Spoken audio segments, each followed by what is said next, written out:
Olá pessoal, aqui é Leonardo Montes, diretamente do campo, da região de Uberaba, Minas Gerais, trazendo mais uma reflexão. Hoje, dia 23 de junho do ano de 2017, e o nosso tema hoje é: como sei quem são os meus orixás? Se você quiser ouvir outras reflexões, acessa youtube.com/medium de Umbanda e curta também a nossa página no Facebook. Essa é uma pergunta, um tema que foi sugerido por uma moça, não me lembro agora o nome dela, mas vou deixar aqui na descrição do canal em agradecimento aí à sugestão que ela deu. Bom, a resposta a essa pergunta vai variar demais dependendo de cada casa, de cada doutrina, de cada vertente. Há casas que vão se utilizar de jogo de búzios, há casas que vão se utilizar de numerologia, há casas em que é o dirigente que diz qual é o seu orixá e há casas que consultam os guias. A forma como nós trabalhamos em nossa casa, quem nos diz quais são os orixás são os guias. Não qualquer guia, o guia-chefe do terreiro. Ele é que tem essa incumbência, não que os outros não possam ou não saibam fazer, mas isso cabe a ele, então ele é quem diz. Então é muito simples. Qualquer pessoa que quiser saber quais são os seus orixás, basta perguntar a esta entidade. E esta entidade, se julgar convenientemente esta informação, poderá dizer. Nem sempre os guias dizem, porque entendem que perguntar da boca para fora não leva a lugar algum. Então, muitas pessoas querem saber qual é o seu orixá de cabeça apenas por uma questão de saber mesmo. Não tem relevância aquilo, não tem importância, aquilo não vai produzir nenhum impacto na vida da pessoa. Ela simplesmente quer saber por uma curiosidade.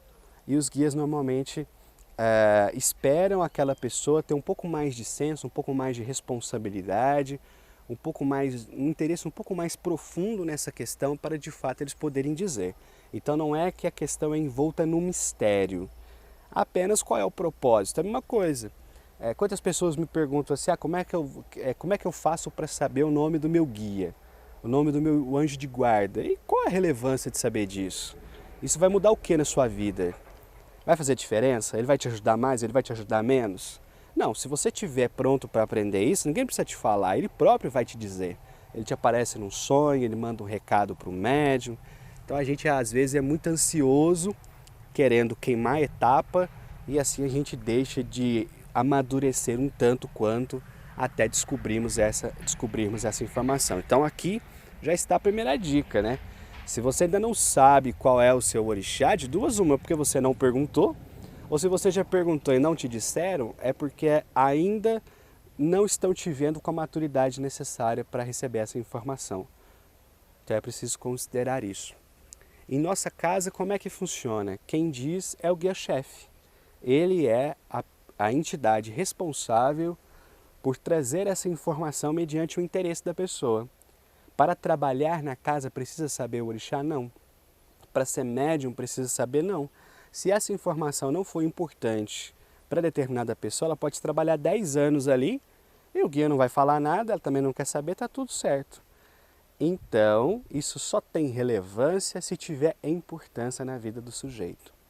E para nós, obviamente, tem, porque nós entendemos a relação dos orixás com os seres humanos como uma relação simbólica e energética. Nós, em nossa casa, em nossa doutrina, em nosso ponto de vista, nós não tratamos a questão da filiação do orixá como sendo uma filiação factual, como se o orixá fosse lá, te recebeu das mãos de Deus e tudo mais. Não, para nós, ser filho de um orixá é uma codificação de personalidade, como poderia ser utilizado em diversos outros sistemas.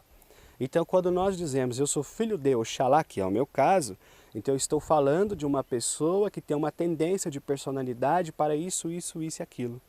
Quando se diz eu sou filho de Iemanjá, que também é o meu caso, então eu estou falando de uma pessoa que tem uma tendência de personalidade para isso, aquilo e aquilo outro. Então, neste contexto, descobrir quais são os meus orixás pode se tornar uma ferramenta poderosa para conhecer a mim mesmo. Porque eu vou ler sobre as características dos orixás e vou me identificar com aquelas características ou com aquelas outras características E se eu fizer um exame profundo de mim mesmo, eu vou ver aonde é que eu me encaixo. E no meu caso em específico, Iemanjá e Oxalá batem muito bem, sendo a minha ligação muito mais forte com Oxalá. E então, é assim que funciona, a entidade que te fala. A gente não usa numerologia, a gente não joga búzios, a gente não é o pai de santo que determina, é o guia-chefe quando vê que você está pronto e ele então vai e te dá essa informação, geralmente falando aspectos da sua vida, da sua personalidade, o que é, aliás, um processo muito interessante, porque eu já vi em algumas ocasiões as entidades falarem sobre os orixás de determinada pessoa, começando falando sobre o jeito que ela é, o jeito que ela pensa, o jeito que ela sente, sem nunca ter visto a pessoa antes. E diz, seu orixá é esse e seu outro orixá é esse. Aqui é um ponto interessante. Como a forma de ver os orixás varia muito de casa para casa, de doutrina para doutrina, então convém esclarecer que em nossa casa, na nossa visão, nosso ponto de vista, cada pessoa tem apenas 2 orixás. Nós não trabalhamos com orixá de frente, orixá ancestre, orixá de juntó e etc. Nós trabalhamos com 2 orixás, sempre um masculino e o outro feminino. Um representando a energia masculina, outro representando a energia feminina.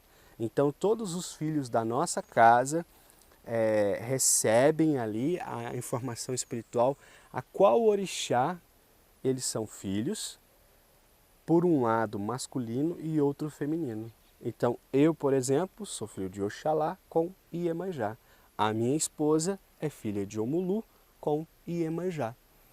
Então, assim vai. São as características de personalidade atribuída a esses 2 orixás, essa relação simbólica energética, que aí sim produz um significado e passa a ter uma importância e uma relevância em nossa vida. Então, em nossa casa, para saber os orixás, é preciso conversar com o guia-chefe do terreiro.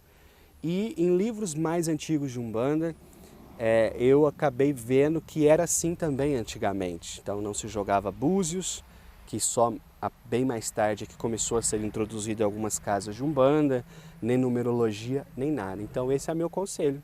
Você quer saber quais são seus orixás? Você tem curiosidade sobre isso? Então pergunte ao guia-chefe do seu terreiro. Escuta o que ele vai te dizer e depois vai pesquisar. Vai procurar aí as características dos filhos dos orixás. Aliás, se você fizer isso sem consultar a entidade, já é provável que você vai ter pelo menos alguma ideia.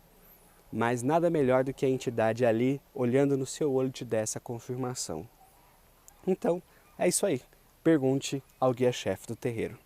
Vou parando por aqui. Se você quiser ouvir outras reflexões, acesse youtube.com/medium de Umbanda e curta também a nossa página facebook.com/medium de Umbanda. Um abraço a todos.